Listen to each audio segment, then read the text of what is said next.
ಎಲ್ರಿಗೂ ನಮಸ್ತೆ. ನಾನು ನಿಮ್ಮ ಸ್ಪ್ಯಾಕ್ಟಿವ್ ಗ್ಯಾಲರಿಯ ಸೌಮ್ಯ ಪಾಣಾಜೆ. ಇವತ್ತು ನಾನು ಒಂದು ವ್ಲಾಗ್ ಅಂತಲ್ಲ, ಬಟ್ ದಿನದಲ್ಲಿ ಏನು ಮಾಡ್ತೀನಿ ಅನ್ನೋದನ್ನು ವಿಡಿಯೋ ಮಾಡಿ ಹಾಕೋಣ ಅಂತ ಅಂದ್ಕೊಂಡಿದ್ದೀನಿ. ಆ್ಯಂಡ್ ನಾನು ನೇಚರ್ ಜೊತೆ ಹೇಗೆ ಮಿಂಗಲ್ ಆಗ್ತೀನಿ ಆ ಥರ ಏನಾದರೂ ಒಂದು ವಿಡಿಯೋ ಮಾಡಿ ಹಾಕೋಣ ಅಂತ ಅಂದ್ಕೊಂಡಿದ್ದೀನಿ. ಸೊ ಈ ವಿಡಿಯೋ ನಿಮಗೆ ಇಷ್ಟ ಆಗುತ್ತೆ ಅಂತ ಅಂದ್ಕೋತೀನಿ. ಇಷ್ಟ ಆದರೆ ಲೈಕ್ ಮಾಡಿ, ಕಮೆಂಟ್ ಮಾಡಿ, ಶೇರ್ ಮಾಡಿ, ಹಾಗೆಯೇ ಸಬ್ಸ್ಕ್ರೈಬ್ ಆಗಿ ಬೆಲ್ ಬಟನ್ ಕ್ಲಿಕ್ ಮಾಡೋದನ್ನು ಮರಿಬೇಡಿ. ನೋಡಿ, ನಮ್ಮ ಬೆಳಗು ದಿನದ ಬೆಳಗು ಹೀಗಿರ್ತದೆ. ಒಂದೊಂದು ಸಲ ಸ್ವಲ್ಪ ಸ್ಲೈಟಾಗಿ ಚೇಂಜ್ ಇರುತ್ತೆ, ಅದು ಬಿಟ್ಟರೆ ಸಾಮಾನ್ಯವಾಗಿ ಹೀಗೆ ಇರುತ್ತೆ. ಬೆಳಗ್ಗೆ ಹಕ್ಕಿಗಳ ಚಿಲಿಪಿಲಿ, ತಣ್ಣಗೆ ಬರೋ ಬಿಸಿಲು, ಹಾಗೆಯೇ ಈಗ ಒಂಚೂರು ಚಳಿ ವೆದರ್ ಬೇರೆ. ಆಮೇಲೆ ದೇವಸ್ಥಾನದಿಂದ ಕೇಳುವಂಥ ಮೈಕ್ ಸೌಂಡ್, ಭಕ್ತಿಗೀತೆ, ಇದೆಲ್ಲ ಕೇಳ್ತಾ ಇರುತ್ತೆ ಮಾರ್ನಿಂಗ್. ನೋಡೋಣ ಒಂದು ದಿನದಲ್ಲಿ ಏನೆಲ್ಲ ತೋರ್ಸೋಕ್ಕಾಗುತ್ತೆ, ಹಾಗೆಯೇ ನಮ್ಮ ಮನೆಯ ವಾತಾವರಣ ಒಂದು ದಿನ ಹೇಗಿರುತ್ತೆ. ಏನಂದರೆ, ಇವಾಗ ಒಂದು ನೇಚರಲ್ಲಿ ಇರುವಂತಹ ಒಂದು ಕುತೂಹಲಕಾರಿಯಾದಂಥ ಅಥವಾ ಒಂಥರ ಅದ್ಭುತವಾದಂಥ ಒಂದು ವಿಷಯನ ಹೇಳ್ತೀನಿ ಅಥವಾ ತೋರಿಸ್ತೀನಿ. ಏನಂತ ಹೇಳಿದರೆ, ಇದು ಸಾಮಾನ್ಯವಾಗಿ ಪೇಟೆ ಕಡೆಯಲ್ಲಿರೋರಿಗೆಲ್ಲ ಈ ಚಾನ್ಸ್ ತುಂಬ ಕಡಿಮೆ ಸಿಗುತ್ತೆ ಇದನ್ನೆಲ್ಲ ನೋಡೋಕ್ಕೆ. ಬಟ್ ಹಳ್ಳಿ ಕಡೆ ಇರೋರಿಗೆ ಇದು ಸಾಮಾನ್ಯವಾಗಿ ನೋಡ್ತಾ ಇರ್ತೀವಿ ನಾವು. ಸೊ ಏನಪ್ಪ ಅಂತ ಹೇಳಿದರೆ, ಇಲ್ಲಿ ಒಂದು ಗಿಡ ಇದೆಯಲ್ಲ, ಈ ಗಿಡದಲ್ಲಿ ಮೊನ್ನೆ ಒಂದು ಹಕ್ಕಿ ಗೂಡು ನೋಡಿದ್ದೆ. ಆ ಹಕ್ಕಿ ಗೂಡಲ್ಲಿ ಸಣ್ಣ 2 ಮರಿಗಳಿದ್ವು. ಸೊ ನೋಡಿ, ಅದು ಇವಾಗ ಅದಕ್ಕೆ ರೆಕ್ಕೆ ಪುಕ್ಕ ಎಲ್ಲ ಬಂದಿದೆ. ನೋಡಿ ಎಷ್ಟು ಕ್ಯೂಟಾಗಿದೆ ಅಲ್ವಾ? So cute. ಇವಾಗ ಕಣ್ಣು ಬಿಟ್ಟಿದೆ, ನನಗೆ ಗೊತ್ತಿರಲಿಲ್ಲ ಇದು ಈ ಥರ ಆಗಿದೆ ಅಂತ ಹೇಳಿ. ನಾನು ಗರಿ ಬಂದಿದ್ದು ಮಾತ್ರ ನೋಡಿದ್ದೆ. ಬಟ್ ನೋಡಿ, ವಾವ್, ಇದು ಅಮ್ಮ ಮೊನ್ನೆ ಓಡಿ ಹೋಗಿತ್ತು. ಸೊ ಆವಾಗ ನಾನು ನೋಡಿದ್ದೆ, ಇದನ್ನು ಅಬ್ಸರ್ವ್ ಮಾಡಿದ್ದು, ನನಗೂ ಗೊತ್ತಿರಲಿಲ್ಲ ಇದು. ಸೊ ನೋಡಿ, ಚೆನ್ನಾಗಿದೆ ಅಲ್ವಾ?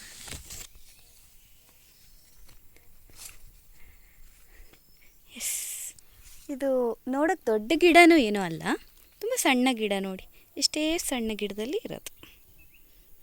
ಸೊ ನೋಡೋಣ ಬೇರೆ ಯಾವುದಾದ್ರೂ ವಿಷಯ ಸಿಗುತ್ತಾ ಅಂತ.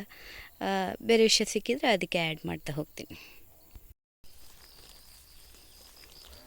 ಈ ದಾರಿಲಿ ಬಿಳಿಯಾಗಿ ಕಾಣ್ತಾ ಇದೆಯಲ್ವಾ, ಇದೇನು ಗೊತ್ತಾಯ್ತಾ ನಿಮಗೆ? ಎಷ್ಟು ಚೆನ್ನಾಗಿದೆ ಎಷ್ಟು ಚೆನ್ನಾಗಿ ಕಾಣ್ತಿದೆ ನೋಡಿ. ಪೂರ್ತಿ ಹೀಗೆ ಬಿಳಿ ಇದೆ. ಇದೇನೆಂದರೆ, ಅಲ್ಲ, ಜೇಡ ಅಂತಾರಲ್ಲ, ಸೊ ಅದು ಗೂಡು ಕಟ್ಕೊಂಡು ಇರುತ್ತೆ ಹೀಗೆ. ಅದರ ಮೇಲೆ ಇಬ್ಬನಿ ಬಿದ್ದು ನೋಡಿ ಈ ಥರ ಎಷ್ಟು ಚೆನ್ನಾಗಿದೆ. ಇಬ್ಬನಿ ಬೀಳ್ತವೆ ದಾರಿಲೆಲ್ಲ ಹೀಗೆ. ಅದು ಹುಲ್ಲಲ್ಲಿ ಜಾಸ್ತಿ ಕಟ್ಟೋ ಸಣ್ಣ ಜೇಡ ಇದು, ಏನು ತೀರಾ ದೊಡ್ಡದಲ್ಲ. ಇಲ್ಲೊಂದು ಇದೆ, ಬಟ್ ಅದು ನಾನು ವಿಡಿಯೋ ಮಾಡಲಿಕ್ಕೆ ಹೋದರೆ ಓಡೋಗುತ್ತೆ. ನೋಡಿ, ಇಲ್ಲಿ ಹೋಯ್ತು ನೋಡಿ. ಹೀಗೆ ಇಷ್ಟು ಸ್ಪೀಡಾಗಿ ಕ್ವಿಕ್ಕಾಗಿ ಓಡ್ತವೆ. ಸೊ ಅವುಗಳು ಈ ಥರ ಗೂಡು ಕಟ್ಕೊಂಡಿರುತ್ತವೆ ನೋಡಿ. ಇಲ್ಲಿ ತುಂಬ ಇದೆ, ಒಂದೇ ಕಡೆ ಎಷ್ಟಿದೆ ನೋಡಿ. ಇದೆಲ್ಲ ನೇಚರಿದ್ದು ವಾವ್ ಅನಿಸುತ್ತೆ ನನಗೊಂದೊಂದು ಸಲ. ಅದಕ್ಕೆ ಬಿಸಿಲು ಬಿದ್ದಾಗ ಎಷ್ಟು ಚೆನ್ನಾಗಿ ಉಳಿಯುತ್ತೆ ನೋಡಿ ಇದು. ನೋಡಿ,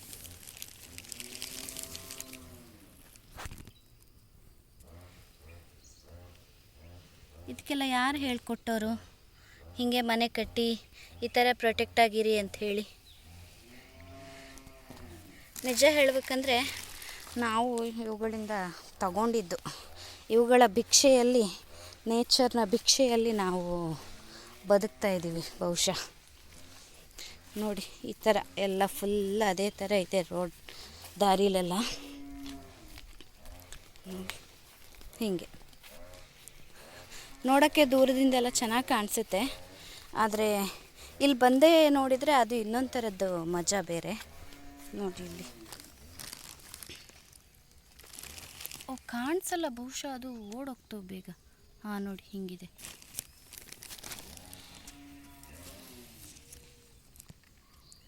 ಎಲ್ಲಿದೆ ನೋಡಿ, ಕಾಣಿಸುತ್ತೋ ಇಲ್ವೋ ಗೊತ್ತಿಲ್ಲ, ಸಾರಿ. ಹಾಂ ನೋಡಿ ಈ ಥರ.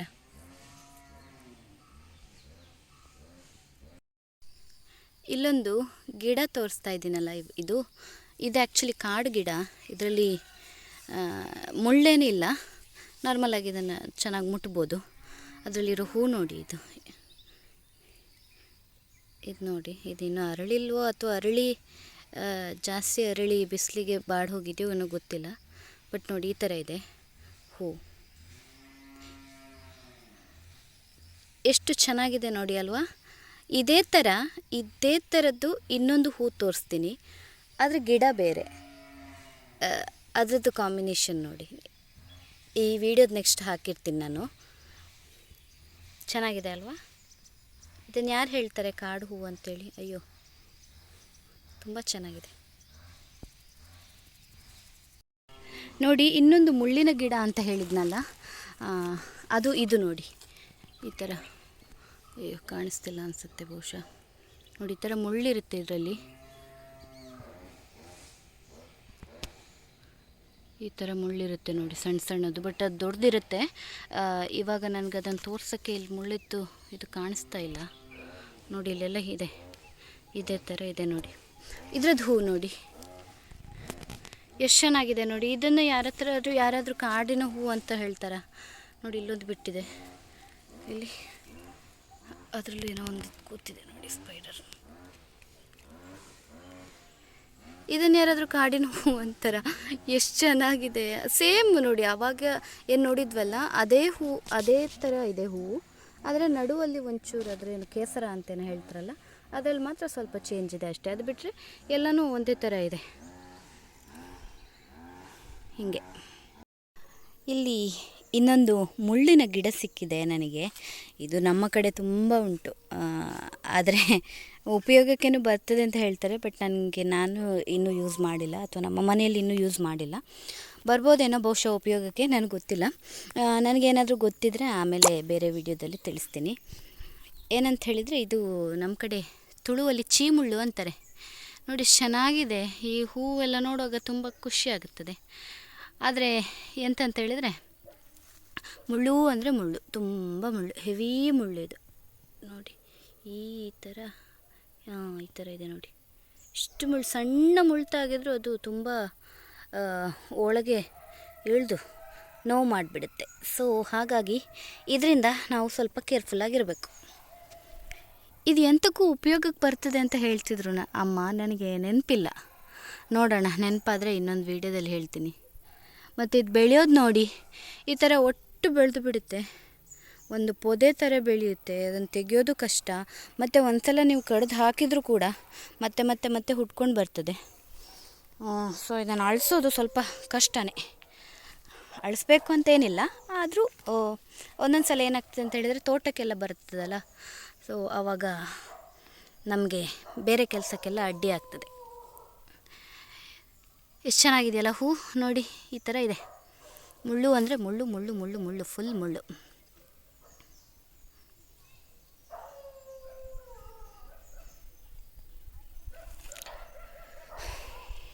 ನೋಡಿ.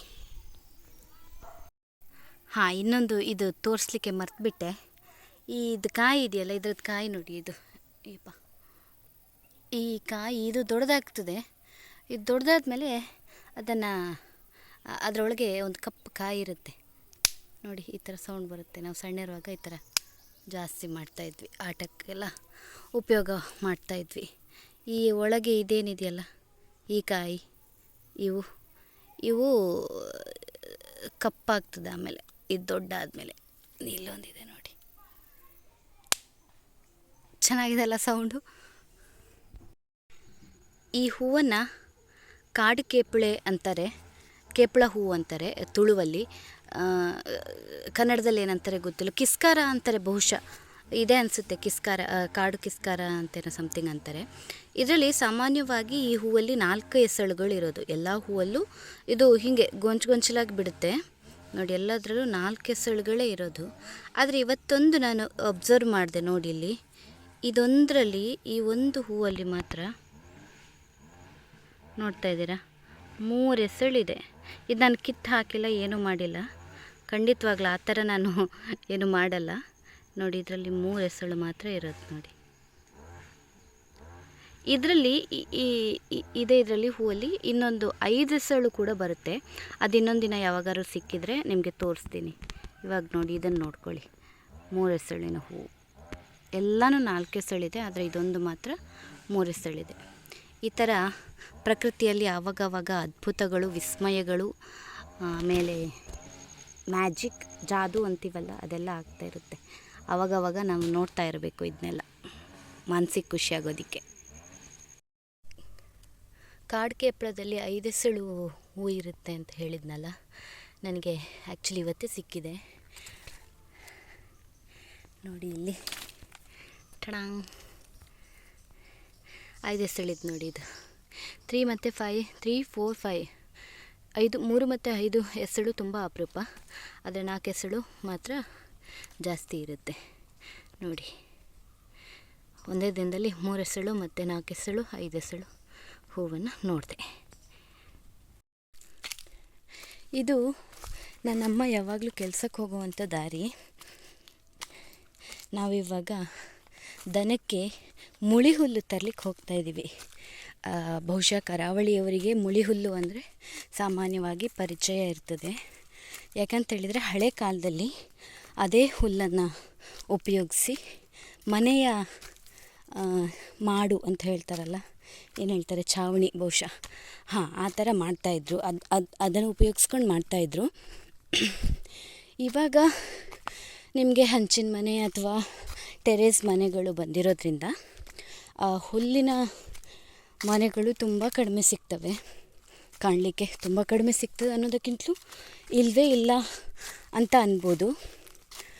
ಇವತ್ತು ನಮಗೆ ಮನೆ ಕಟ್ಟಲಿಕ್ಕೆ ಅಥವಾ ಇದಕ್ಕಲ್ಲ, ದನಕ್ಕೆ ಅದು ಹಾಕಬೇಕು ಅಂಥೇಳಿ ನಾನು ಮತ್ತು ಅಮ್ಮ ಹೋಗ್ತಾಯಿದ್ದೀವಿ.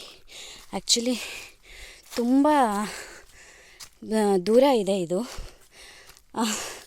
ಅಮ್ಮ ಡೈಲಿ ಹೋಗಿ ಬರೋ ಜಾಗ. ನನಗೆ ಅಮ್ಮ ಆಲ್ರೆಡಿ ಹೋಗಿಬಿಟ್ಟಿದ್ದಾರೆ ಮುಂದಕ್ಕೆ. ನನಗೆ ನಿಜವಾಗ್ಲೂ ಅಷ್ಟು ಸ್ಪೀಡಲ್ಲಿ ಹೋಗ್ಲಿಕ್ಕಾಗ್ತಾಯಿಲ್ಲ. ಬಹುಶಃ ನೀವು ನನ್ನ ಏದುಸಿರನ್ನು ನೋಡಿದರೆ ಗೊತ್ತಾಗ್ಬೋದು.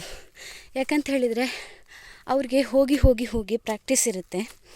ನಮಗೆ ಹಾಗಲ್ಲಲ್ಲ, ನಾವು ಯಾವಾಗಾದರೂ ಒಂದು ಸಲ ಹಿಂಗೆ ಹೋಗ್ತೀವಿ ನೋಡಿ. ಇದೇ ಕಾಡು.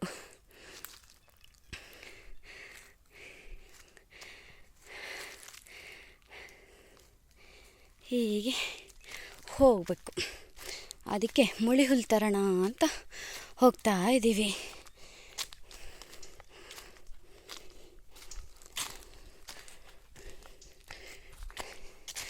ಇದು ನಾನು ಇವಾಗ ಯಾಕೆ ವಿಡಿಯೋ ಮಾಡಿದೆ ಅಂತ ಹೇಳಿದರೆ, ತುಂಬ ಮೇಲ್ಗಡೆ ಬಂದಿದ್ದೀವಿ. ಅಂದರೆ ಅದು ಮುಳಿ ಹುಲ್ಲು ಇರೋ ಜಾಗ ಇದೆಯಲ್ಲ, ಬಯಲು, ಅದು ನಮಗೆ ಹತ್ತಿರದಲ್ಲೇ ಇದೆ ಈಗ. ಅದಕ್ಕೋಸ್ಕರ ನಾನು ವಿಡಿಯೋ ಮಾಡ್ತಾಯಿದ್ದೀನಿ ನೋಡಿ, ಯಾವ ಥರ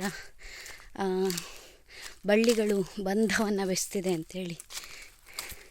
ಅಲ್ಲಿ ಆ ಕಡೆ ಬೆಳಕು ಕಾಣ್ತಿದೆಯಲ್ಲ ದೂರದಲ್ಲಿ, ಅಲ್ಲೆಲ್ಲ ಬಯಲು ಸ್ಟಾರ್ಟ್ ಆಗುತ್ತೆ. ಆಮೇಲೆ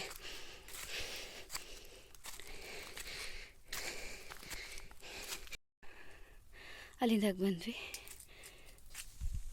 ಈಗೇನು ನೀವು ವಿಡಿಯೋದಲ್ಲಿ ನೋಡ್ತಾ ಇದ್ದೀರಲ್ಲ, ಇದು ಕಾಡಿನಿಂದ ಬಯಲಿಗೆ ತಿರ್ಕೊಳ್ಳುವಂತಹ ಪ್ರದೇಶ.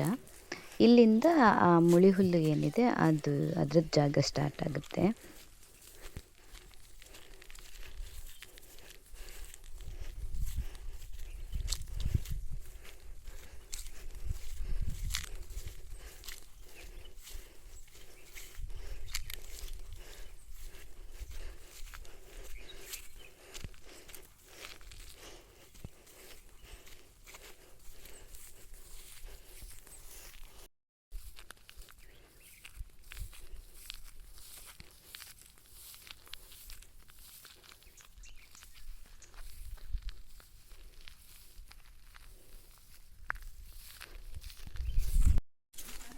ನಮ್ಮ ಜೊತೆಗೆ ನಮ್ಮ ಮನೆಯ ಹತ್ತಿರದವರು ಕೂಡ ಬಂದಿದ್ದರು. ಅವರು ಕೂಡ ತಗೊಂಡು ಹೋಗ್ತಾ ಇದ್ದಾರೆ. ಇವಾಗ ಮುಳಿ ಹುಲ್ಲು ತಗೊಂಡು ವಾಪಸ್ ಹೋಗ್ತಾ ಇದ್ದೀವಿ ಮನೆಗೆ. ಮನೆಗೆ ಹೋದರೆ ಒಬ್ಬರು ಸ್ಪೆಷಲ್ ಗೆಸ್ಟ್, ಇಬ್ಬರು ಸ್ಪೆಷಲ್ ಗೆಸ್ಟ್ ಕಾಯ್ತಾ ಇದ್ದಾರೆ. ನೋಡಿ ಯಾರು ಅಂತ. ಟೈಮಿಗೆ 5 ಗಂಟೆ ಆಗಿದೆ, 5:05 ಆಗಿದೆ ಸಂಜೆ. ಅಮ್ಮ ಕೆಲಸ ಬಿಟ್ಟು ಬರೋ ಹೊತ್ತಾಯಿತು. ಈ ಟೈಮಲ್ಲಿ ಇದಕ್ಕೊಂದು ಅಭ್ಯಾಸ, ಇವೆರಡಕ್ಕೂ ದಾರಿ ಕಾಯ್ತಾ ಇರ್ತವೆ. ಏನಾದ್ರು ತಂದು ಹಾಕ್ತಾಳೆ ಅಮ್ಮ ಅಂಥೇಳಿ. ಅಮ್ಮ ಆ ಕಡೆಯಿಂದ ಬರ್ತಾರೆ. ಯಾವಾಗಲೂ 4:15 4:45 ಆಗುವಾಗ ಕರಿಯೋಕ್ಕೆ ಶುರು ಮಾಡ್ತವೆ. ನೋಡಿ ಈ ಥರ ದಾರಿ ಕಾಯೋದು. ಏನು ಹೇಳೋದ ಇದಕ್ಕೆ?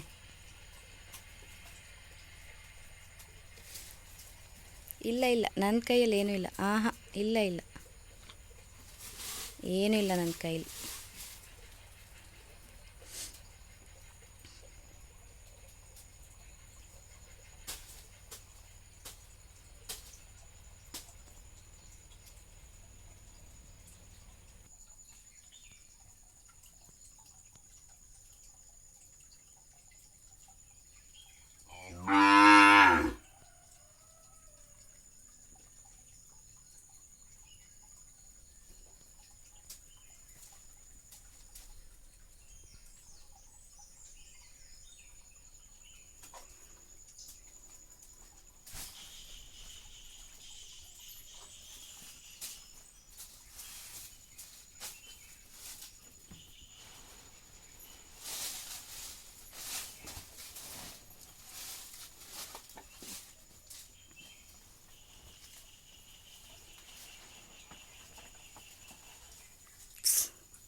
ಇದು 2ನೇ ದಿನದ ವಿಡಿಯೋ. ಮತ್ತೆ ಸಪ್ರೇಟಾಗಿ ಹಾಕೋದು ಬೇಡ ಅಂಥೇಳಿ ಇದಕ್ಕೆ ಆ್ಯಡ್ ಮಾಡಿದ್ದೀನಿ.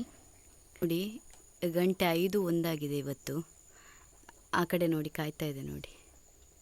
ಹೀಗೆ ಯಾವಾಗಲೂ ಕಾಯೋದು ಇಷ್ಟೊತ್ತಿಗೆ. ಹೀಗೆ ನೋಡಿ, ಕರೆಕ್ಟ್ ಆ ದಾರಿಯನ್ನೇ ನೋಡ್ಕೊಂಡು ಕಾಯೋದು.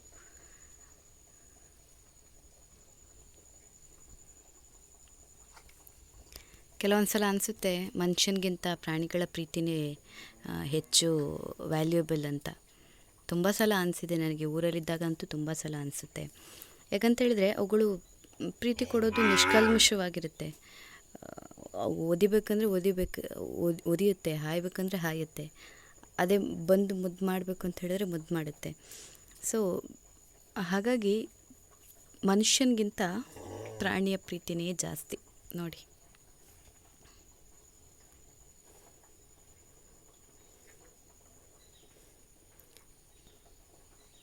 ಇದು ಡೈಲಿ ಪ್ರಾಕ್ಟೀಸ್ ಹೀಗೇನೆ, ಇಷ್ಟೊತ್ತಿಗೆ ಸಂಜೆ ಹೊತ್ತಿಗೆ.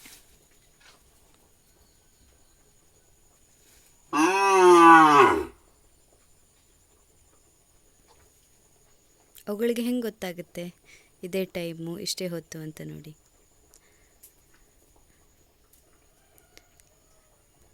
ನಾವು ಹೇಳೋದು ಪ್ರಾಣಿಗಳಿಗೆ ಏನೂ ಗೊತ್ತಾಗಲ್ಲ ಹಾಗೆ ಹೀಗೆ ಅಂಥೇಳಿ. ಬಟ್ ಅವುಗಳಿಗೆ ಗೊತ್ತಿರುವಷ್ಟು, ಅವುಗಳಿಗೆ ಗೊತ್ತಾಗುವಷ್ಟು, ಅವುಗಳಿಗೆ ಭಾವನೆಗಳು ರೀಚ್ ಆಗುವಷ್ಟು ಮನುಷ್ಯನಿಗೆ ರೀಚ್ ಆಗಲ್ಲ ಅಂಥೇಳಿ ನಾನು ಅಂದ್ಕೋತೀನಿ.